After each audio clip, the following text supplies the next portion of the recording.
if you plan to move to a country whose language you don't speak, the best thing for you to do is to start learning that country's language from your home country. Trust me, language barrier is a thing and it's not even funny at all. So for you to have a smooth transition into that new country you're moving to, it will do you a lot of good to actually start learning that language from your country. You could probably register in a language school in your home country, or there are different apps now that you can use. Before I moved to Sweden, I was using the Duolingo app, and it was really helpful. But then I didn't do so much. I didn't learn so much before I moved to Sweden. That was a mistake I made. I should have started learning earlier than I did, way earlier than I did.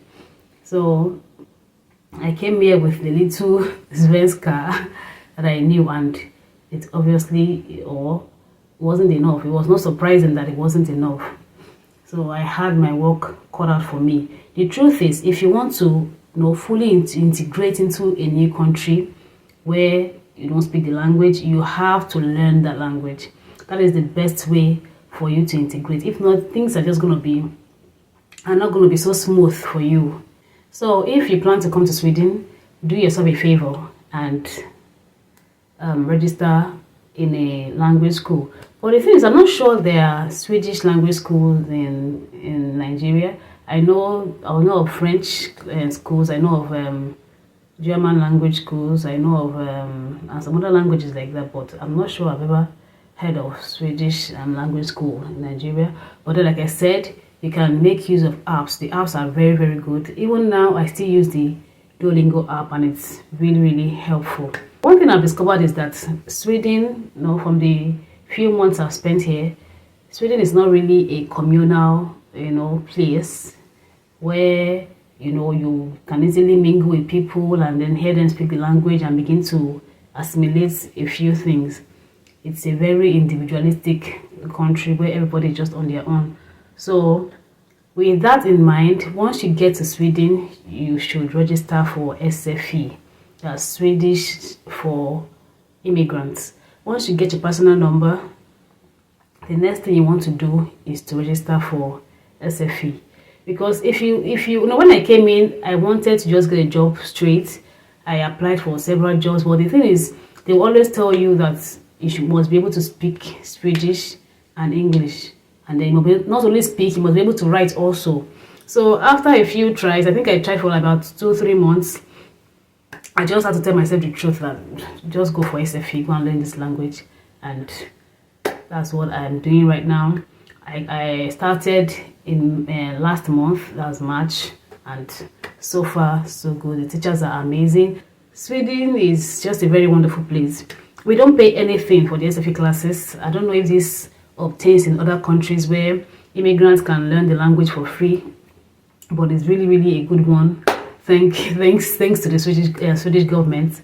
I'm really grateful for that. So we go to classes, you don't pay a dime, and the teachers are really amazing. They are very helpful.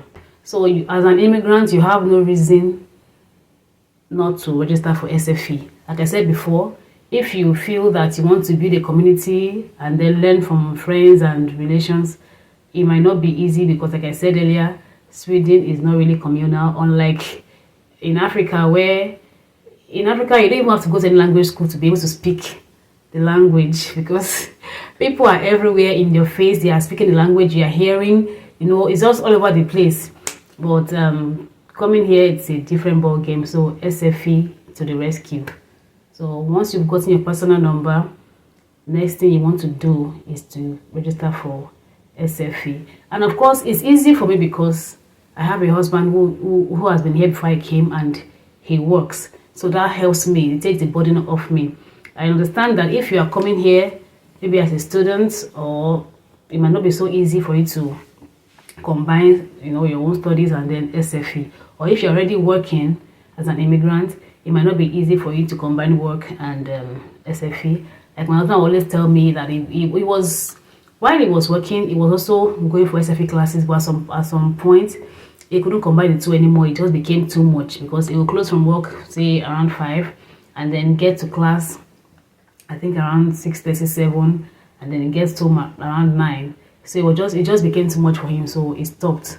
So when I came, but for me it's a different ball game. I'm not working yet, so I have all the time to devote to SFA. I know it might look daunting, learning a language as an adult. It's not the easiest thing, but it is very, very doable. It is very possible. I started SFA just last month here, and I'm already making a lot of progress. I know so many Swedish words. I can use a lot of sentences. It's been really helpful. Just set your mind right. Just know anything you set your mind to do, you can do it actually. So it's been a wonderful experience for me. Kids have it easy. Like my daughter, she's already picking up way faster than I'm picking up. Kids just have it easy. But as an adult, I understand that it can feel challenging, but then it is not impossible. It is very doable. Now here in Sweden, I've discovered that the younger ones, maybe the young adults, they speak English so well. In fact, everywhere you go to in Sweden, you hear people who speak English. The natives, they speak English. But the older ones, maybe those in their 50s above, you might find some who do not speak English or do not speak it well. Or sometimes they speak, but they're just more comfortable speaking Svenska, that's Swedish. My husband told me of an experience he had where he went, I think, an office, and he was speaking with them. He was making inquiries, and the woman he was speaking with refused to speak English with him because she asked him how long he had been in Sweden. He said he had been here for 5 years, and the woman could not understand why he had been here for 5 years and could not still speak Svenska. So she refused to speak English with him. She kept speaking Swedish. Of course, my husband was he could understand some, but not everything she said. But that's just on a lighter note.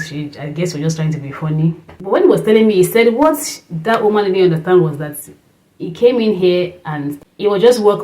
He didn't have time for SFE. He wishes that he had more time to actually study the language, but he just doesn't have the time. And that is why I'm very grateful that at least I have him as my support system. Because he works, I can easily focus on my SFE classes. If as an immigrant, you can easily find your way around in Sweden by speaking English. If you speak English, it's enough for you to get around. But if you want to fully integrate into the Swedish system, you have to speak Swedish. That is just, there is no negotiating that. That's just the simple truth. If you want to easily get around, maybe you just came in from your country and for the first few months, you can, go around, speak English, everybody will understand you. But when you want to really start integrating into the Swedish community, you have to speak Swedish. Take example, the issue of job hunting or getting a job. Like I said earlier, it is, if you don't speak Svenska, your chances of getting a job is very low. The chance is just very low. So to get a job, you have to be able to speak Swedish. There's no getting around it, except you are blessed enough to get a job in an international company where they wouldn't mind if you can't speak Swedish. Some companies are like that because they speak in English language in the work environment. So whether you speak Swedish or not, it will not be a problem. But if you plan to work with companies that are not international companies, you would have to be able to speak Swedish. There's no getting around it. And also, if you want to make friends, your social life, you want to get it going, you have to speak Swedish. There are people that I've met. Maybe when I'm taking my daughter to school in the morning, there's this set of people I meet every morning, on my way to my daughter's school and on my way back. And we just say over time, because we've seen each other for over time, so we say hello, or hey. That's the Swedish equivalent of hello. But we can't do more than that because language barrier. And social network is very, very important. So you see, you just need to put in the work and learn Swedish. It really hurts me when I meet these people and because from what I've heard that the Swedish people are not really, they're not friendly, they're not in your face trying to intentionally be friends with you. So when I see people who actually make the effort to say hello, say hey, and I cannot communicate back in English, it really, I mean in Swedish, it really hurts me. So I am really, really challenging myself to learn this language. Some of the people that I've also met immigrants too from other countries who do not speak English but they speak Swedish. So when I see them like that, we say hello, hello, but that is where it ends. So I cannot build a social network yet because language restrictions. I need to be able to speak, Swedish. So these people see me, they are warm to me, they are, they want to be my friend, but language is such a problem. There is this lady I met at the park one day. Our daughter was playing with my daughter, and then somehow we got talking, and then I found out that she is from Eritrea, and then she speaks a little English, and then she also speaks Swedish because she has been in Sweden for about 8 years now, so she has gone through the SFA classes. She speaks Swedish. English is no, she doesn't speak English so much. So you can imagine that kind of conversation. Most of the times we were conversing, we kept going back and forth on Google Translate because that was just the best we could do. I speak just very, very, very, very little Swedish. Pyttelite svenska is what I speak. She speaks pyttelite engelska. That's very little English. So thank God for Google Translate. But I really want to get to the point where anybody I meet can converse with them without consulting the Google Translate. Yeah. Also, the issue of documents. Sometimes I receive mails, and then I have to, when I see them, sometimes I leave them for about a day or two before I go through them because I can't understand a word. I have to use Google Translate to translate whatever the mail is saying. And sometimes some are very important and time sensitive that you have to read them immediately and then give a response. So I just want to get to the point where I get any mail, I just open it and read it, even though it is in Swedish. But I've learned so much Swedish that I can now understand anything. I can read anything and understand without consulting the Google Translate. So it is very, very important. It's very pertinent that you learn the language of the country you want to reside in. If you're already planning to move, start learning now from your home country. It makes a whole lot of difference so that you're not entering that new country without any knowledge of the language. When you start learning with Duolingo or any of these apps, or if you are lucky enough that in your country you have schools that actually teach that language, of course you have to pay for it in that case. It just helps you, it's easier for you to,